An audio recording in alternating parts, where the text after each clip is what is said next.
Welcome to part 2 of Emotional Wellness based on the Letters of Life by Rabbi Levi Shmotkin, which, as I explained last week, it's a book I didn't bring with me today. It's a book where he collects on topics, different issues to do with emotional well-being. Later on, I guess, some mental health ideas and so on. Collecting different letters, conversations, and different things from the Lubavitcher Rebbe's works, who wrote and spoke extensively on some of these topics, among all other topics, and so on. So just a quick review from last week. Last week we talked about the importance of emotions, generally, because it's the personality, it's the middle layer of the human experience, but the most complicated, the most important one, really, to develop and be healthy with. But at the same time, we talked about not obsessing with them, and we brought in that conversation about the black hole, where the Rebbe used that as a example about when you don't give out light and you withdraw your light that you could give out, it becomes dark and self-centered, and you only focus inwards. Because the world, as we explained, is based on the sun and the moon, giving and receiving. That's how the Jewish calendar works, both together. Olam Chesed Yibaneh, the world was based on kindness, and giving and giving out is such an important concept, and therefore the most critical step to emotional wellness is actually not to be obsessed with ourselves, but to give to others. We brought that story of that guy, that Rabbi Mark Wilson, who lost his career, became very depressed and so on, and then eventually, after a few years, he listened to the Rebbe's advice, which is to start a small Talmud class in his own living room, and it changed his life and just made him so much more healthy and self-respecting and so on. Which includes also not to, we in Judaism there's an idea of self-reflection, the cheshbon that we talked about, but also there's certain times you do that, Elul or the beginning of a month or whatever the case is, but we don't obsess with it because really we're obsessed with getting down to it and giving to others. So that was the gist of last week, the powerful ingredient of kindness and giving to others. Today I'm going to move to chapter 2 of the first part of the book, which is titled, No, You're Not Alone, dealing with the concept of loneliness. It's a topic which we've discussed a little bit before, but we're going to go through some of the ideas again, but also share an idea which is very, very powerful, which takes it to sort of a deeper level. So the first thing is we need to define the word loneliness, right? And it begins there with a beautiful story in 1970. I mean, a sad story, but a beautiful concept of an Israeli fighter pilot who was known as Menachem Eini, I think you pronounce it. He was on a mission and his plane malfunctioned. Bottom line is he landed up, I don't know why this is happening, sorry.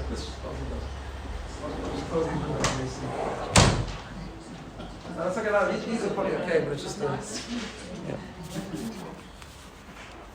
That's better, I think, right? So he landed in Egyptian territory, was arrested by them, and they searched him, they sedated him, and they took him into captivity, and he was placed in a cramped cell with other Israeli captives for a few years. This was 1970. Until 1973, towards the end of 1973, he was there. And the Yom Kippur War, where Israel and Egypt did a deal as sort of a prisoner swap, and he was released. After arriving home, he's reunited with his wife and his family. He writes that he was outwardly very strong and he was held up as a model of resilience, but he said, I was hiding a terrible inner fatigue. And he said, I couldn't find peace. And he was really, really struggling internally. So a friend of his recommended that he goes and he visits the Lubavitcher Rebbe. In the 1970s, the Rebbe was still having private audiences, and he entered the Rebbe's office. Normally it was done throughout the night. That's how I used to have these private audiences. The one I had when I was in 1977, after my bar mitzvah, it's also like in the middle of the night. He used to, in those days, like about 2-3 times a week, he would take private audiences. Normally they were very quick. Sometimes he would keep people there for long. And they started, I don't know, somewhere at the beginning of the night, and they used to go all night. So that was his way of doing it. Anyway, but he said he unburdened himself when he came to the Rebbe. The Rebbe was listening, for the most of the part, the Rebbe was just listening to him. And in fact, as he was telling his story, the Rebbe was encouraging him to share more. And he said that it was like a load of himself, and he was just sharing, and just the sharing was just an amazing experience. He writes that the Rebbe was absolutely and totally present, sharing my burdens with me. I felt I wasn't only speaking to him, I was speaking to myself. I was bringing things to the surface and so on. He said his listening the way he did helped me heal from the experience of captivity. I even had my first healthy laugh, and I needed that laugh like oxygen, he said. Then at the end of the story, he says like this. I'm going to quote it to you because it's beautifully written. He said like this. I told the Rebbe that one of my challenges while in captivity was the pressure from the incessant togetherness, even as I engaged in personal work like drawing or writing poetry or journaling. I knew I wasn't alone and others could always look at what I was doing. It was always crowded in the room. I said being together all the time without even a minute to yourself. So the Rebbe listened to this and then he writes the following, and he said, after a moment of silence, the Rebbe remarked, and yet, the Rebbe said, despite the togetherness, everyone was left with their own loneliness. I looked at him for a moment and thought, how did he know that? But I knew he was so right. And I also realized that he had the insight of how a person could overcome this universal loneliness. So, this is a very, very important definition. We've talked about it before, but such an important definition on the concept of loneliness, right? Now, we know that loneliness is very, very bad for a person. There's so much modern research on it. Loneliness can actually, when experienced in a strong way, it can actually affect a person physiologically, not just physically, or not just spiritually or emotionally, right? We know that in the last few years, during COVID, there was a lot of studies that dealt with the issue of loneliness, and a lot of work was done on the concept of loneliness because it was experienced so strongly during COVID. But as I've once shared with you before, there was a very fascinating study, I think it came out of Harvard, which is not a good word these days, but anyway, it came out of Harvard, right? That apparently there was more loneliness among younger people than among older people. And it was always thought the other way around, that it would be the other way around, right? Now, obviously, it was very difficult for people not to be mobile and to be lonely, not to interact, but the obvious difference was this, that loneliness, as the Rebbe's remark, has nothing to do with interacting with other people. Loneliness is a state of your own being, right? You can be in a room with 1,000 people and still be very lonely, and yes, you can be alone and not be lonely, right? It's two different things. And the reason for that study that came out, why younger people found, is because today, unfortunately, the younger people are not putting in effort, but not everyone, obviously, some people are, but there's a lot of interaction with others, both personally and virtually, electronically, technologically, but it doesn't necessarily mean there are deeper relationships, right? Older people, on the other hand, that's all they had when they grew up, and they formed tremendous bonds and tremendous relationships. And therefore, even when they were alone, therefore, the relationships remained. And although it was difficult, but it didn't necessarily result in loneliness. Obviously, sometimes it did, but it didn't necessarily result in the concept of loneliness, right? And that's what he says. As experience, he says, feeling lonely can mean something deeper than simply wanting to be with other humans, right? We've often quoted Rabbi Soloveitchik's explanation on the verse in Bereshit when God created Adam and then he created Eve, and the sentence reads, Lo tov heyot ha'adam levado. It's not good for a man to be alone, and therefore he created Eve, and there should be a relationship. Rabbi Soloveitchik said that the word levado can mean two things, either alone or lonely. And he preferred to translate it, it is not good for a person to be lonely. It's not about being alone, it's about being lonely. And therefore he created Eve to take away, not being alone, but to take away loneliness, which is through developing a deeper relationship. The Rebbe once wrote to a teenager, and he said, to feel not alone in life, right, is the most important thing of all. A person's entire sense of fulfillment and contentment is dependent on it. Right? And the Rabbi writes a lot in his writings about the concept of loneliness, the way he defines loneliness, which is not necessarily about being alone, but about being lonely. And in fact, when he assumed his leadership in 1950, when the world was still recovering from the devastation of the Holocaust, right? He wrote the following. He said, he spoke to a couple once who survived the war, and he said this: the tremendous upheavals of our generation, which shattered various spiritual foundations and tore many away from deeply rooted traditions, both familial and national, have caused many people to feel like they suspended in mid-air. They go about their days thinking they're alone, and each one draws conclusions from the lonely thoughts in accordance with their own individual natures and personality. Which is interesting because although this is now moved on, right? But the truth is, the Rebbe wrote this in 1950, and there was a profound sense of loneliness. People had lost everything, but they also just felt alone in the world. It wasn't just about being physically alone, about just that feeling of loneliness, that feeling of being abandoned, that feeling of not knowing where the direction is. And we are much more removed from the traumas of that era. But the truth is, loneliness, for different reasons, hasn't really cured itself. People today also are very lonely, right? I shared this with you many, many years ago, I think, but I was once, a long, long time ago, when we first started the Thursday morning sessions, I was in Ottawa for a nephew's simcha, bar mitzvah, and my sister and brother-in-law lived there. They arranged I should give a talk there, and I spoke on communication. I'll never forget this. It was just a light bulb moment. And I spoke about, the real concept of communication, what real communication is, about connecting to other people, it's about connections, about, communicating to the world of another, about two worlds connecting rather than just broadcasting signals. The stuff you've heard me say many, many times. But after the talk, what was funny was that a guy came over to me who was quite high up in a very big company who had branches all over the world, and his role in the company was head of communication. In other words, his role was to make sure that everyone was talking to each other and sharing information and so on and so forth.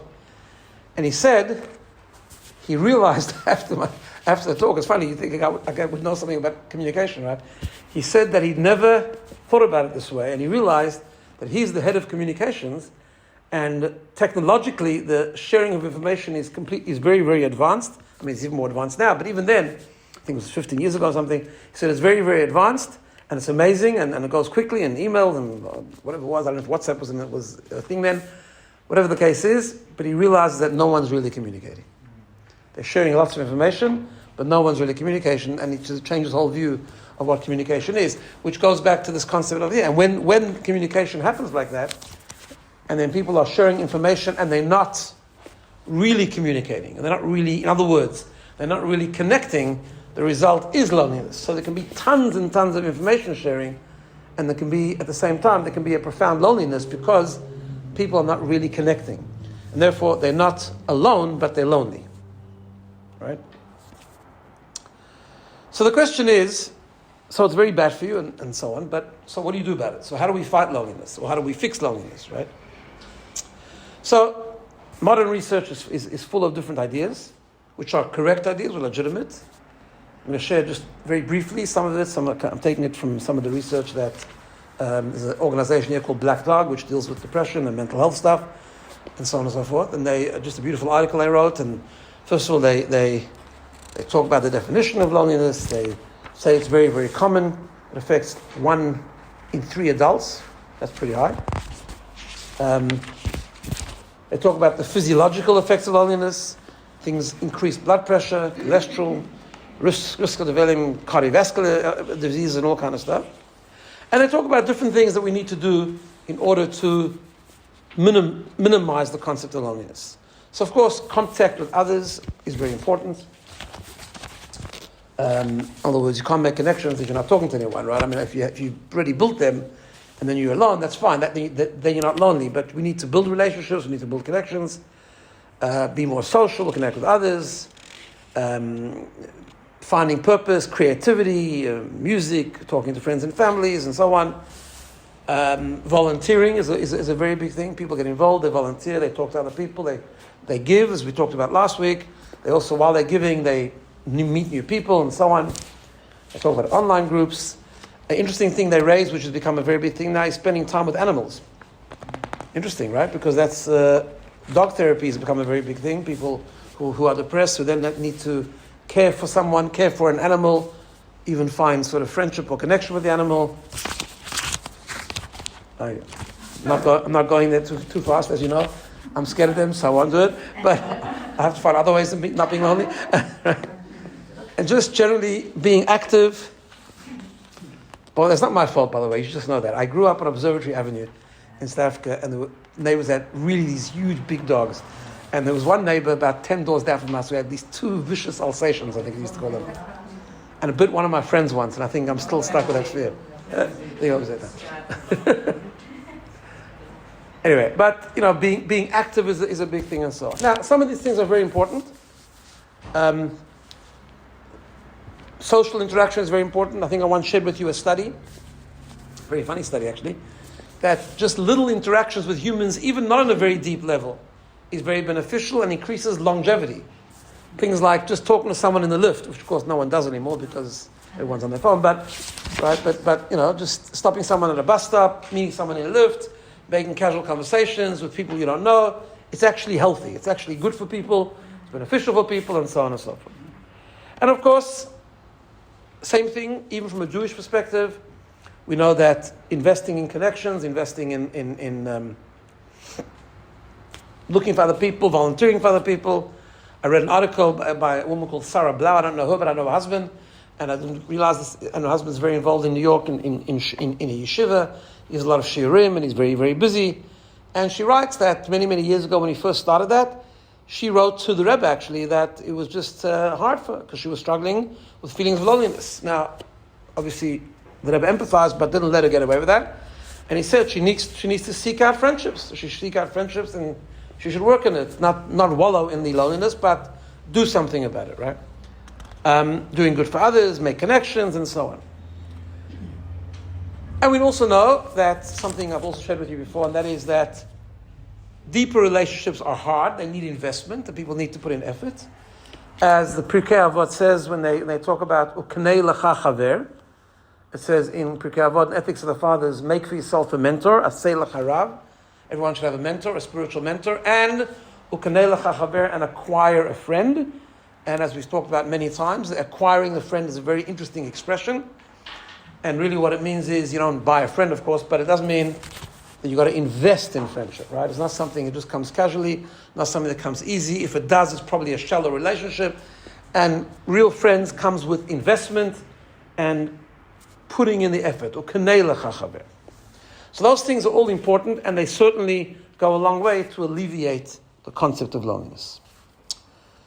But what follows in that chapter of this book is taking this whole thing to a deeper level. And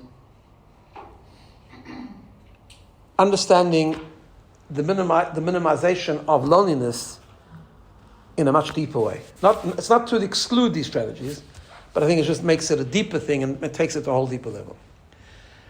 And before I go into it, I'll just tell you the crux of it. The crux is this. That the most, and this is based on the works of the Lubavitcher Rebbe, and he says like this, in a nutshell, that the most effective way of fighting loneliness is really about discovering the deeper dimension of the human experience, right? The soul, in other words, right? The godly soul. Why? Because when you bring God into your life, right, what we'll discover, we'll break this down properly in a minute, we find an intrinsic bond, number one, between us and God, and number two, between us and everyone else, right?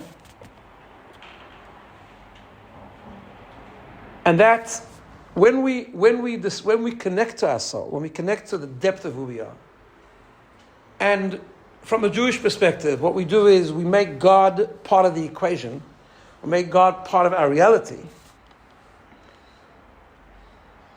I know obviously it makes us more godly and more spiritual and more connected to God, but actually what it also does is it alleviates loneliness. Now let's break that down. So, in the late 18th century, there's a story of early Hasidim who were sitting together one day. These were followers of the first Chabad Rebbe, the author of the Tanya. Now, many of you are familiar with the Tanya, but if you're not, the Tanya is like the magnum opus of Chabad Hasidic philosophy. And it has different sections. And the first section is really about the soul. It's about the struggle between the godly soul and the animal soul. But he spends a huge amount of time there to explain what is the godly soul, how it's a godly infusion, how it connects us to God, how every person has it intrinsically, how it has many layers, how even when we are not listening to the godly soul, we're not giving it a dominance over our animal soul, deep down we all have that spark that is connected, it's a chelek alakah mimal, part of God, and so on and so forth, right? And that's part of and then all the strategies, how to overcome it, how to overcome the struggle between the godly soul and the animal soul, and essentially that's the story of the human being. The story of the human being is the struggle, inner conflict between the two souls, and of course our default position as a human being normally is the animal soul, but really our true identity is not what the default position is. Our true identity is the godly soul. That's who we are really. It's just not what we automatically feel. What we automatically connect to is our animal soul, our ego, centricity, and so on and so forth. But if we understand how the soul works and we understand the strategies of giving life purpose and meaning and dominance to the godly soul over the animal soul, that's how we win the struggle. That's the whole thing, right? So there were Hasidim sitting around and they were saying, and they were just talking about it. This was still fresh in those days. Nowadays it's a few hundred years old. But in those days it was a fresh idea and fresh concepts. And they asked the question, they said, what did the Alter Rebbe, as he was referred to, Rav Shneur Zalman Aladi, what did he actually achieve? What did he want? What did he do? Right? He said, did he bring greater Torah study into the world? He did, but there was Torah study that was already there and flourishing. So one of them came up and he said, and this is documented, and then the Rebbe spoke about it many times. He said, the Alter Rebbe accomplished that we are no longer lonely. No longer lonely. He said, in the past, the teacher was lonely, the students were lonely, meaning everyone was in their silo, everyone was in their box, everyone was in their thing, everyone was doing what they do, and there was like a disconnect a little bit, right? Because just the context of this was that before the Baal Shem Tov, one of the things that the Baal Shem Tov started, which was Tanya is based on the teachings of the Baal Shem Tov, one of the things the Baal Shem Tov that was happening before the Baal Shem Tov is that there was a tremendous gap between the scholars and the simple Jews, right? There were many, many great scholars before the Baal Shem Tov, and also a huge amount of simple Jews who didn't have the opportunity or the ability to study in depth, and they were simple Yidden, and there was a kind of a disconnect where the simple folks sort of felt that they were different or secondary or that they weren't, that kind of thing. And the Baal Shem Tov, one of the things he did was to emphasize the beauty of even a simple Jew, to emphasize the great power of every Jew's neshama. So that was sort of bringing about that unity, bringing about that connection, right? And that's what they said. This was the accomplishment of Hasidic philosophy. They said, obviously there's many other aspects to it, but this was this conversation, that the Hasidic philosophy was to take away the loneliness, and create more connection between people, even people who are doing completely different things and at completely different levels, right? In 1962, fast forward a lot, there was a woman who struggled with loneliness, who wrote to the Rebbe, and it looks like it seems that she was like a teacher. She was in her 20s and she was teaching, and just felt this deep sense of loneliness, and she wrote to the Rebbe to try and see what she should do. So in his letter back, first of all, he quotes the story, and he said, you should know that really the whole concept, right? She was from the Hasidic group, and she was familiar with the Hasidic ideas, and the Rebbe wrote just to remind her that the whole concept of Hasidic philosophy, according to the story, was to remove the concept of loneliness, right? And he said the following, he said, to better understand this, he says, why this is and how could this be?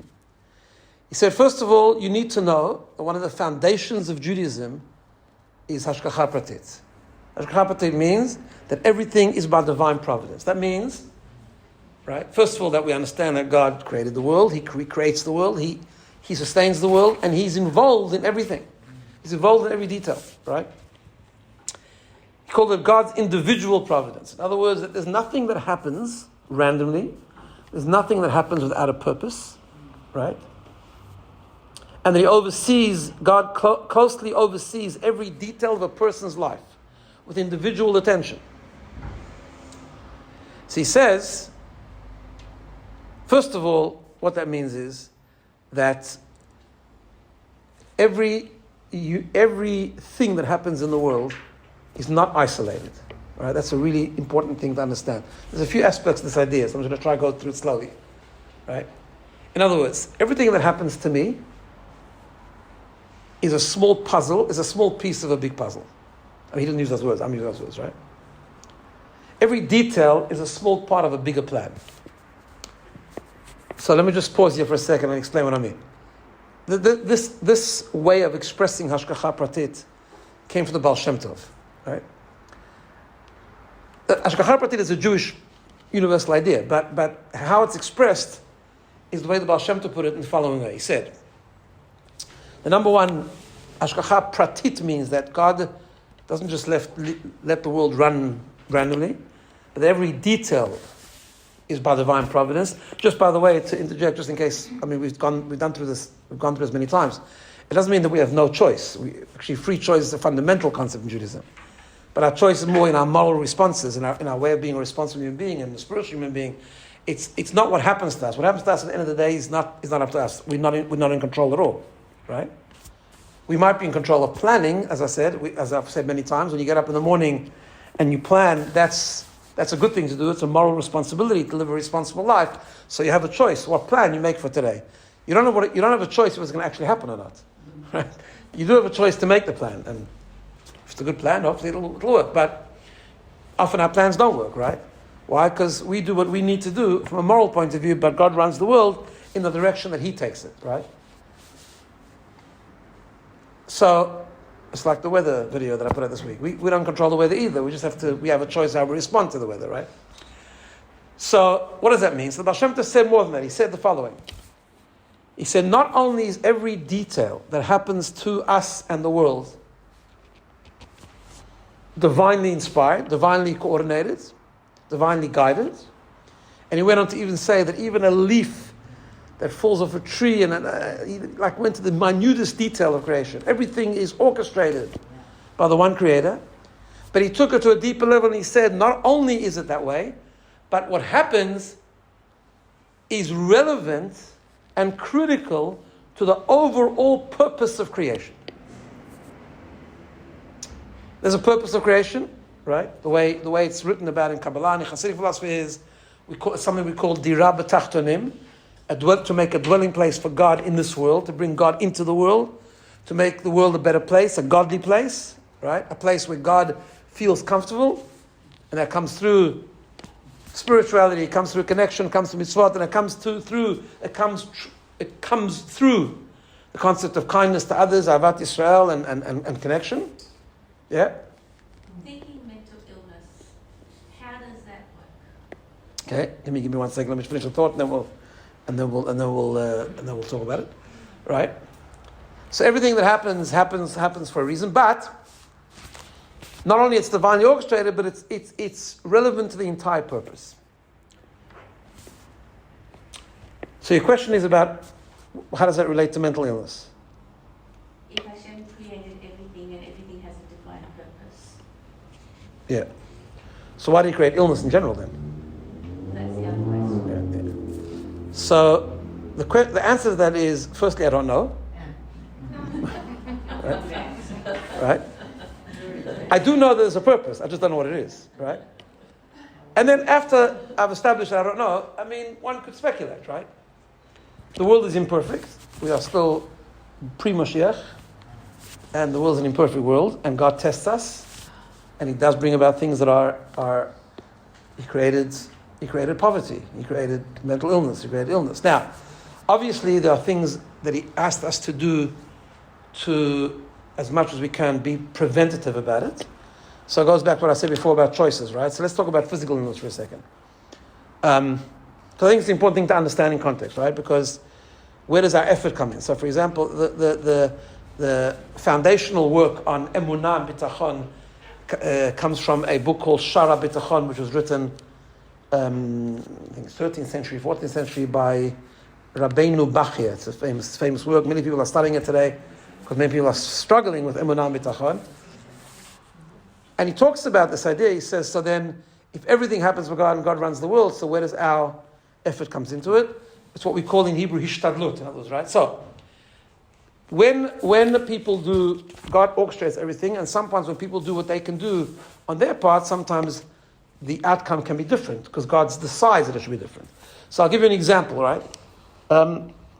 If people live a healthy lifestyle, they're less likely to get sick.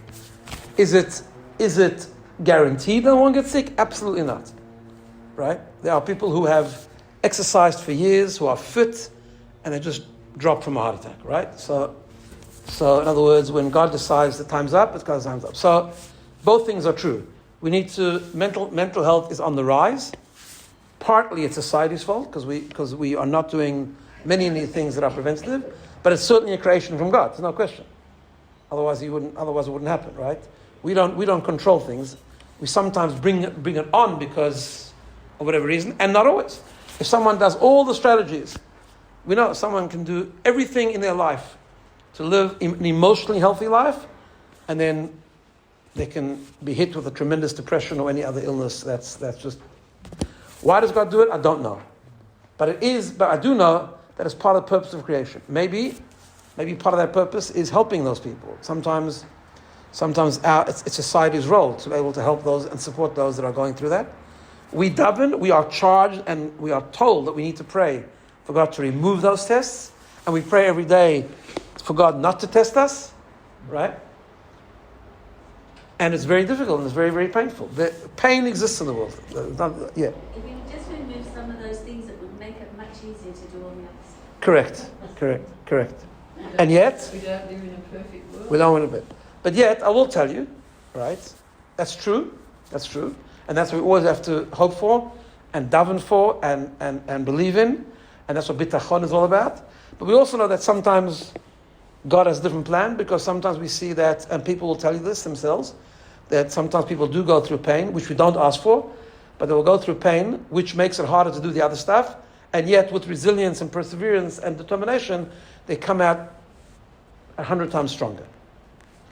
Which means that maybe that was the plan. I don't know, right? So there is a plan, as we always have to, and that's why our role when we experience pain is always to accept that this is God's plan, to accept what has happened thus far, to pray that it goes away quickly, but to accept that whatever happened till now is there, and to say to ourselves, what's the purpose?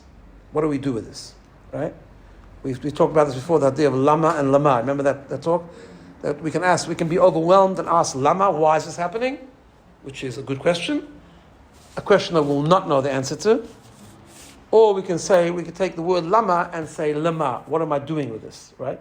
There is pain in the world. There's physical illness, there's mental illness, there's disability, there's so much stuff in the world that is painful. We believe we're towards the end and Mashiach is coming soon, but I don't know. But what I do know, and this is the point here, is that everything that does happen to us, good or bad, is a small piece in a big puzzle. Because everything, that's the depth of Hashgacha Pratit. Not that everything God does, He does. It's that it's part of the plan. Now, everything that He does is a small piece in a big puzzle. Right? That's such a fundamental thing. So what's that got to do with everything? What's it got to do with loneliness?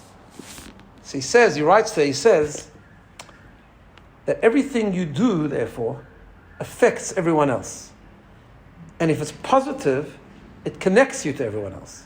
First of all, we have an intrinsic connection because we all share a soul, right, which is godly. We're not isolated. We're not alone. We're actually part of God's reality. But more than that, when we understand that everything that happens to us has a purpose, and that purpose is part of the general purpose, it's part of the master plan of creation, that automatically connects us with everyone and everything. And he writes the following. He says, I'm going to read you 2 paragraphs because I don't want to mess this up. He said, especially in your case, he says, where divine providence has put you in the field of educating children, every good step you take with your students creates an eternal closeness between you and them, a spiritual and sacred bond that is also tangibly positive and meaningful. When it comes to such a bond, the distance of space does not and cannot create a barrier, and no severance of this bond is possible, which is why it remains eternal. And then he continues and he says the following, listen to this. He says, in other words, when you sit in your room and find yourself overcome with loneliness, and at the very same time one of your students reviews a lesson that they heard from you, or makes a blessing as you taught them, physical distance notwithstanding, this increases the vitality and light in your bond with each other. And it is impossible that your divine soul not feel this increase, because it is part of your soul's very essence, and the soul in turn is the deepest, innermost part of the person.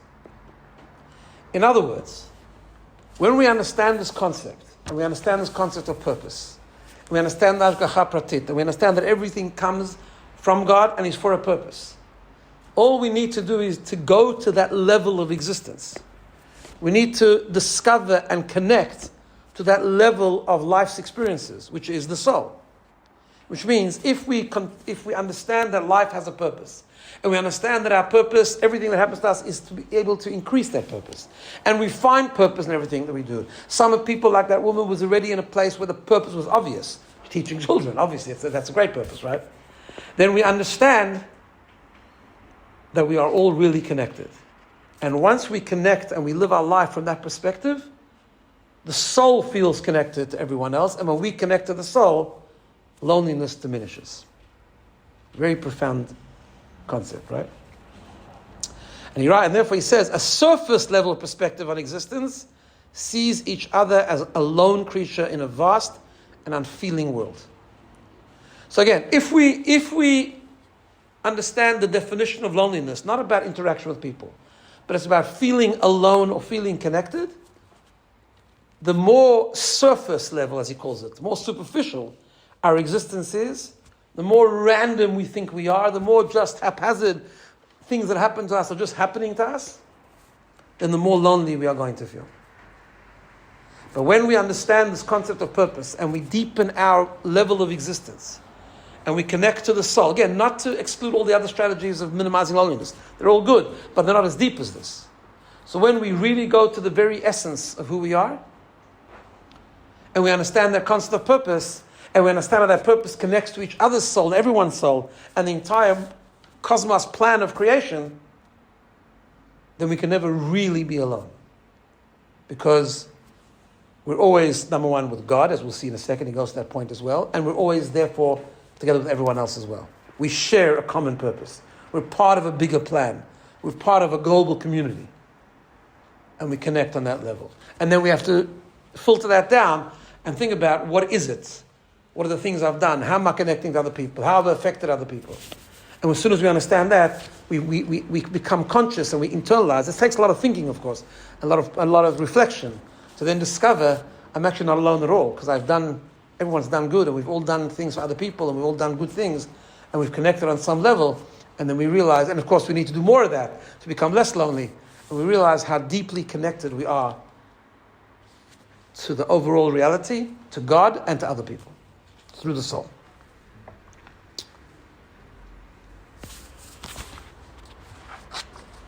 And then he takes it a little bit further, and he says the following, in a different letter. Talks about also reflecting, just deepening this idea of Hashgacha Pratit and God's interaction with us, right? So he touches on another idea which the Baal Shem Tov spoke about, and I want to just explain it to you so we understand. There's a famous idea that Baal Shem Tov taught to counter the philosophy that was around in his times, even from people who believed that God created the world. So there was an approach, a philosophical approach, that God created the world, true. The world can happen on its own, it's got to be divinely created, all good. But then, the term they used in Hebrew was Azav Hashem et haaretz. Then God is too high to be micromanaging a world, so he just left the world. Created a world, created a system called nature, and boom, now everything should just be on its own. Right? So yes, true, God created the world, but now the world is affected by a system. A divinely created system. He created Teva, he created nature, but it's a system, and God has nothing to do with it. He's out of the picture. Which of course is that opposite of Hashgacha Pratit. But why does Hashgacha Pratit come? It's not just that God runs everything. It's more than that. So we just learned in the parasha a few weeks ago, where we learned about creation, right? That God created the world in 6 days, and how did he create the world with 10 utterances, and so on. So the Baal Shem Tov taught based on a verse in Tehillim in Psalms. There's a psalm that says, Le'olam Hashem dvarcha nitzav b'shamayim. Eternally, God, your words are always in the heaven. What does that mean? It doesn't mean God's words are always in the heaven. So the Baal Shem Tov said the following. He said, you know when God created the world, and he expressed himself through divine speech, whatever that means, it's not a physical thing, obviously, because we believe God has no physical form. And God spoke, and he said, Yehi rakeh, there should be a heaven. Or Yehi, or there should be an earth, or there should be trees, or there should be animals, right? He says those words are always in the heaven. They're always in the animal. They're always in the table. They're always in the human being. God didn't create once. God recreates the world every moment. One of the foundations of Kabbalistic thinking in the Baal Shem Tov philosophy. That God recreates the world every second. Not just he recreates the world, but as the verse says, that those words, his dibur, his speech, whatever that means, is in the world. It's in the heaven. It's in the animal.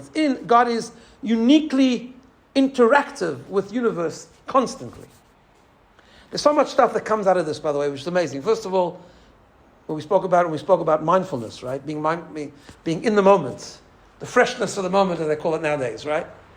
John Kabat-Zinn's expression, the freshness of the moment, the beginner's mind, made so much more easier to understand that every moment is a fresh moment because God is recreating the world. We say it in our morning prayers. HaMachadesh b'Tavo, God renews the creation every day or every moment, right? There's fresh opportunities. It's a fresh world. We can let go of the baggage of the past. We can learn from it, but we can let go of it. We can let go of the worries of the future because every moment is a new world. It also gets the idea of Hashgacha Pratit. God didn't abandon the world. God is interacting with the world. God is uniquely, intimately interacting with the world, constantly recreating it, constantly.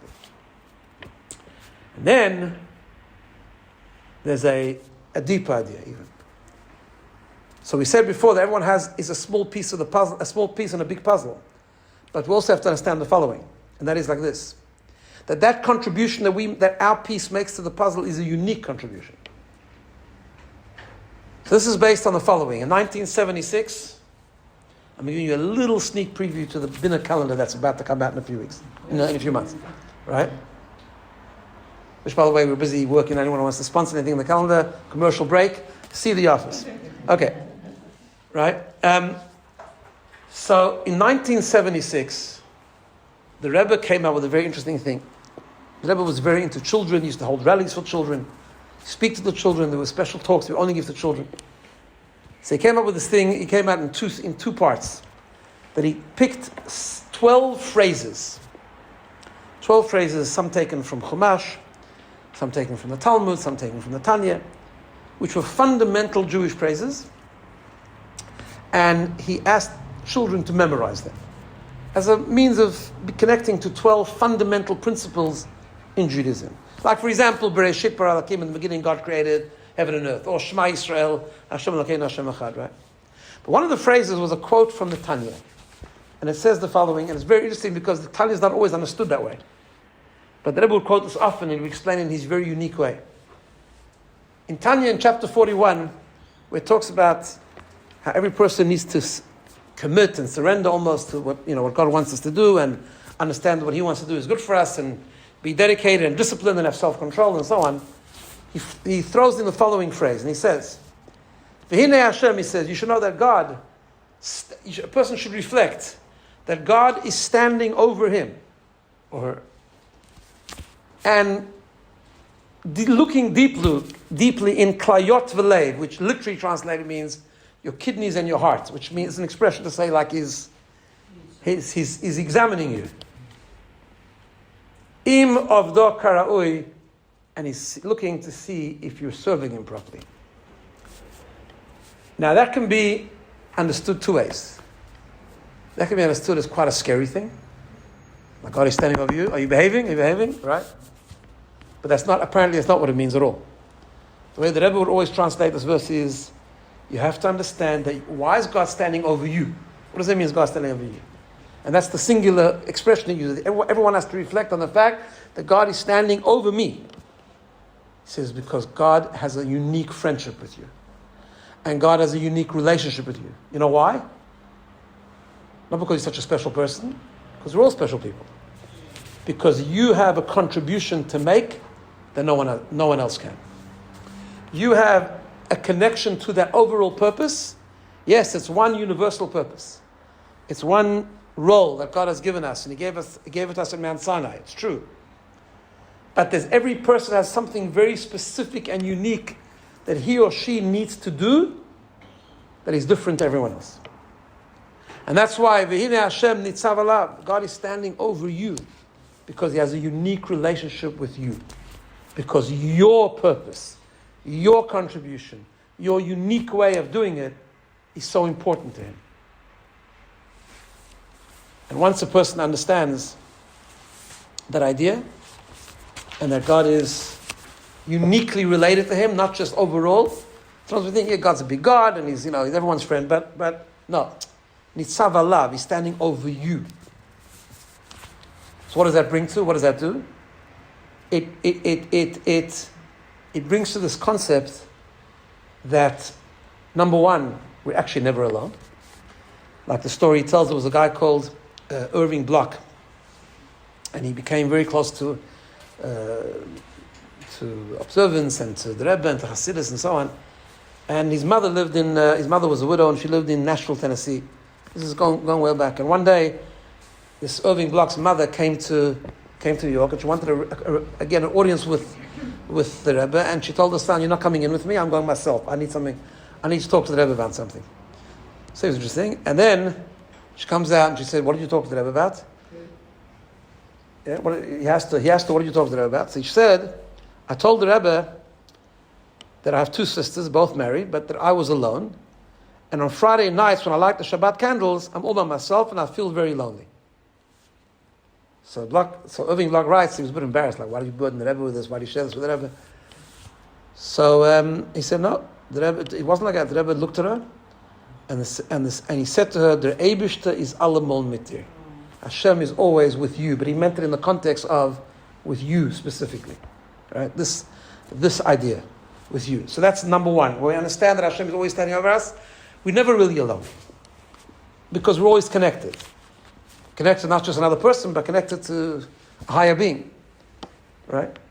And second of all, if we're connected, that means we have a unique purpose, and our unique purpose is part of the overall purpose. And therefore, when I fulfill my purpose, and I find purpose in my circumstance and in my experience, I'm connected to everyone now. I'm connected to everyone because of my unique relationship, because of my unique purpose. And that's what connects me to everyone and creates that eternal bond.